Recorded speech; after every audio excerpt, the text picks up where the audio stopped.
Hi, എല്ലാവർക്കും സുഖമല്ലേ? ഇന്നത്തെ നമ്മളെ വീഡിയോ എന്താണെന്ന് വെച്ചാൽ കടലക്കറിയാണ്. അതായത് കറുത്ത കടലയുടെ കറി. പുട്ടുമാണ് അപ്പം ഇന്നത്തെ ബ്രേക്ക്ഫാസ്റ്റ്. അപ്പം ഞാൻ കരുതി അതൊരു വീഡിയോ എടുക്കാണ്. ഓക്കെ, അപ്പം നമ്മളെ വീഡിയോ ഇതാണ്. അപ്പം ഞാൻ ഓൾറെഡി കടല എല്ലാം വേവിച്ച് വെച്ചിട്ടുണ്ട്.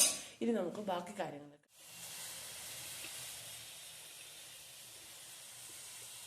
കംപ്ലീറ്റായിട്ട് വെള്ളമെല്ലാം വറ്റിയ ശേഷം നമ്മൾ ആവശ്യത്തിനുള്ള നമ്മളെ ഉള്ളി തക്കാളിയും വഴട്ടാനുള്ള എണ്ണ എത്രയുണ്ടോ അത്രയും ഒഴിക്കുക.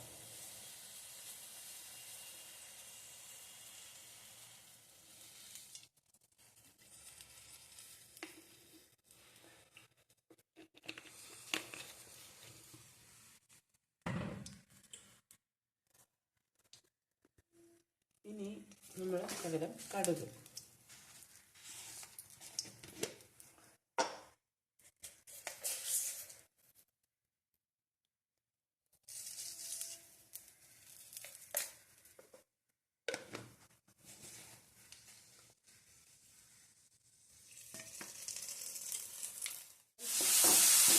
ഞാൻ നല്ല സവാളയും തക്കാളിയും ഒരുമിച്ചിട്ട് ഒന്ന് വഴറ്റുകയാണ്. അതായത് സവാളയുടെ പച്ചമണം ഒന്ന് മാറണം, അതാണ് വേണ്ടത്.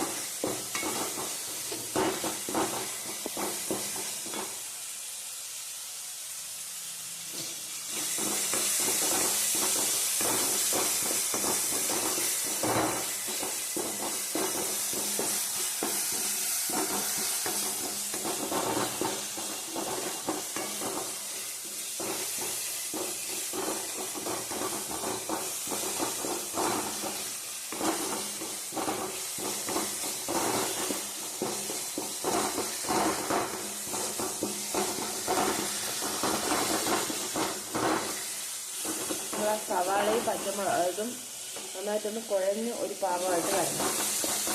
അതിന് ശേഷമാണ് നമ്മൾ അരപ്പ് ചേർക്കുന്നതിന് മുമ്പ് തന്നെ നമുക്ക് മുളക് പൊടി, മല്ലിപ്പൊടി, മഞ്ഞൾപ്പൊടി, മസാലപ്പൊടി ഐറ്റംസ് എല്ലാം ചേർക്കാം. അത് കഴിഞ്ഞ് കടലയെ ഇട്ട ശേഷമാണ് നമ്മൾ അരപ്പ്, അതായത് തേങ്ങയും പെരുംജീരകവും കൂടെ അരച്ച അരപ്പുണ്ട്, അത് ചേർക്കുന്നത്.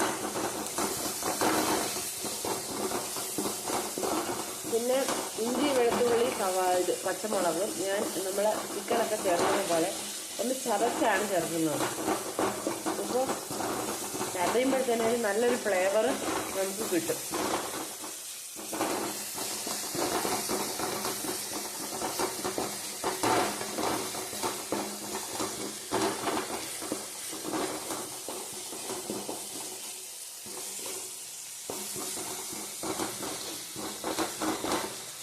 നമ്മൾ വഴറ്റുമ്പോൾ ഒരു കാര്യം പ്രത്യേകം ശ്രദ്ധിക്കണം, സവാളയുടെ പച്ചമണം കംപ്ലീറ്റ് ആയിട്ട് മാറണം.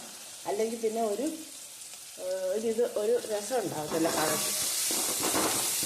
ആ ഒരു പച്ചപ്പ് കംപ്ലീറ്റ് ആയിട്ട് മാറണം സവാളയുടെ.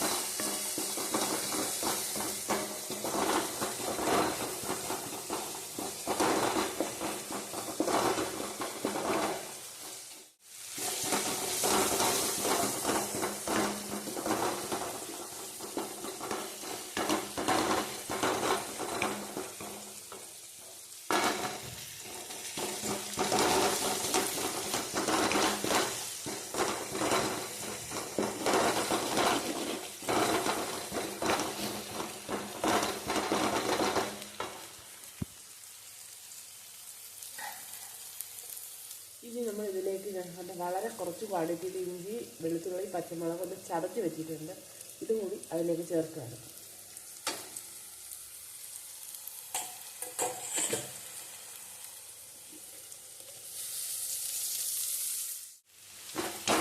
ഇഞ്ചി, വെളുത്തുള്ളി പേസ്റ്റ് എന്ന് പറയാൻ പറ്റത്തില്ല, ഒന്ന് ചതഞ്ഞതാണ് ചേർത്തേക്കുന്നത്.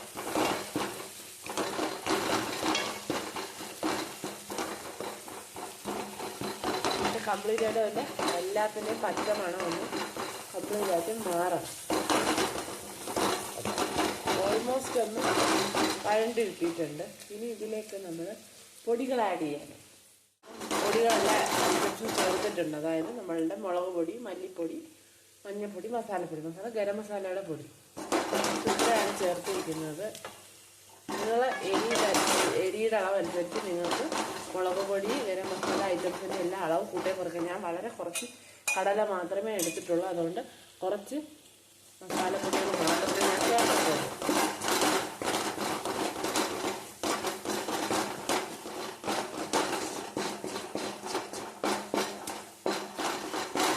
നന്നായിട്ട് വഴണ്ട് പാകമായിട്ടുണ്ട്. വെന്തപ്പോൾ ഞാൻ കുറച്ച് അധികം കടല എടുത്തൊന്ന് മിക്സിയിലിട്ടിട്ട് അടിച്ചെടുത്തിട്ടുണ്ടായിരുന്നു. അപ്പോൾ അതുകൂടെ ചേർക്കുമ്പോൾ നമ്മളെ കറിക്ക് നല്ല കട്ടി കിട്ടും. കുറച്ച് നല്ല തിക്ക് കൺസിസ്റ്റൻസിയിലാവും നമ്മളുടെ കറുത്ത കടല കറി. കറുത്ത കടല കറി വെക്കുമ്പോൾ വേണം ഇങ്ങനെ നമ്മൾ അടിക്കണം. വൈറ്റ് കടലയാണ് കറി വെക്കുന്നതെങ്കിൽ അതിൻ്റെ ആവശ്യമില്ല കേട്ടോ.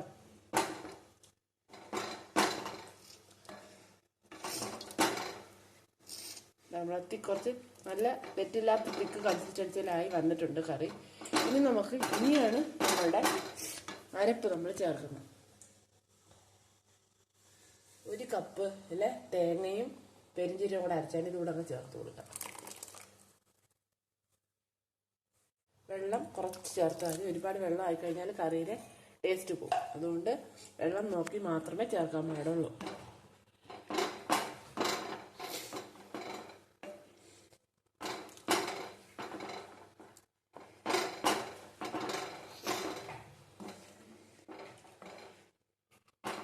ഇനി നമ്മളെ കറി നന്നായിട്ടൊന്ന് തിളയ്ക്കണം.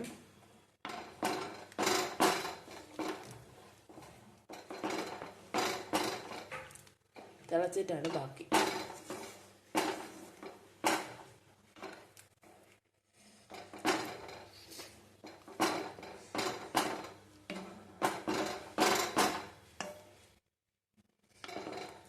ഇനി നമ്മളെ കറി നന്നായിട്ട് ഒന്ന് തിളയ്ക്കട്ടെ. തിളച്ചിട്ട് നമുക്ക് ബാക്കി നോക്കാം. അപ്പോൾ നമ്മളുടെ കടലക്കറി റെഡി ആയിട്ടുണ്ട്. നന്നായിട്ട് കുറുകി വന്നിട്ടുണ്ട്. കണ്ടല്ലോ, നല്ല ടേസ്റ്റി കറിയാണ്. അപ്പോൾ എല്ലാവരും ട്രൈ ചെയ്ത് നോക്കണം. എളുപ്പമാണ്, നല്ല എളുപ്പത്തിൽ വെക്കാൻ പറ്റുന്ന കറിയാണ് ഇത്. ഇനി തേങ്ങ സ്കിപ്പ് ചെയ്തിട്ട് വേണമെങ്കിൽ നിങ്ങൾക്ക് ഇതേ കട്ടിക്ക് കറിയാക്കി എടുക്കാൻ പറ്റും കേട്ടോ. ഈ തേങ്ങ സ്കിപ്പ് ചെയ്ത് കഴിഞ്ഞാൽ തേങ്ങയും പെരിഞ്ചീരകം അരക്കായിരുന്നാലും ഞാൻ നേരത്തെ കാണിച്ചതുപോലെ സവാള എല്ലാം വഴറ്റി ഇത് കണക്ക് നമുക്ക് തിക്ക് കൺസിസ്റ്റൻസിലുള്ള കറിയാക്കി എടുക്കാൻ പറ്റും. ഒരു കാര്യം ചെയ്യുക, കടല വേവിക്കുമ്പോൾ കുറച്ച് കടല നന്നായിട്ട് അരച്ചെടുക്കുക. അത് മാത്രം ചെയ്താൽ മതി. ഇത് കണക്ക് തന്നെ തിക്ക് കൺസിസ്റ്റൻസിയിൽ കിട്ടും. ഓക്കെ, അപ്പോൾ ഇന്നത്തെ വീഡിയോ ഇത്രയേ ഉള്ളൂ. പുതിയ വീഡിയോ ആയിട്ട് കാണുന്നവരെല്ലാവർക്കും ബൈ.